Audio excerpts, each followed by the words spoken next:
আগামীকাল আপনি মারা যাবেন, এটা জানতে পারলে আপনি কি করবেন? একটা ভাইভা বোর্ডের প্রশ্ন ছিল এরকম। প্রার্থী জবাব দিল, বেছে বেছে আমার শত্রুদের সাথে সাক্ষাৎ করব। উত্তর শুনে ভাইভা বোর্ডের সদস্যরা তো অবাক।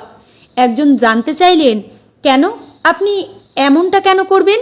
জবাবে প্রার্থী বলল, যারা আমার আপনজন তাদের উপর আর মায়া বাড়ানোর মানে হয় না, তাতে তাদের আর আমার কষ্টই বাড়বে।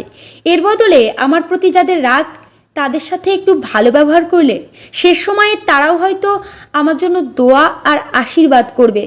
ব্যাপারটা গুরুত্বপূর্ণ। আপনার সব কাজ যেন নিজের জন্য না হয়, কিছু কাজ শত্রুর কথা ভেবেও করুন, তাতে আখেরে আপনারই লাভ।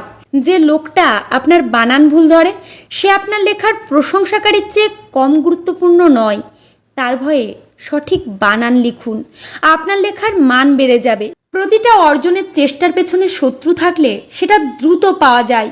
শত্রুদের সম্পর্কে সতর্ক থাকুন, কিন্তু তাদেরকে ঘৃণা করবেন না। একটা মানুষ যখন আপনাকে গালি দেয়, তখন সে আপনার কাছ থেকেও একটা পাল্টা গালি শোনার জন্য অপেক্ষা করে থাকে। আপনি গালি দিয়ে দিলেন তো শেষ, ব্যাপারটা চূড়ান্ত নোংরামি হয়ে গেল, আর তার উদ্দেশ্য সফল হলো।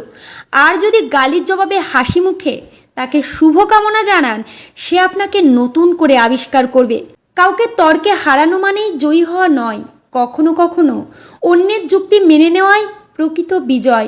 আমি যখন গল্প পাঠ করি, কিছু লিখি, তখন সহমত কমেন্ট দেখলে খুশি হই, তবে কেউ যৌক্তিকভাবে দ্বিমত দিলেও অখুশি হই না। সমালোচকদের ভালোবাসুন, দিন শেষে তারা আপনাকে নিয়ে ভাবতে বসে যাবে, এটা পরীক্ষিত সত্য। মনে রাখবেন, প্রত্যেক শত্রুই আপনার জন্য এক একটা সতর্ক বার্তা, আর সতর্কতা সফলতার জন্য প্রচণ্ড দরকারি।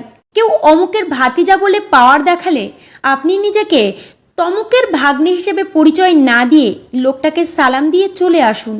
এতে আপনি ছোট হবেন না, বরং বড় হবেন। ভালো থাকুক চারপাশের মানুষগুলো। ভালোবাসার ঘৃণা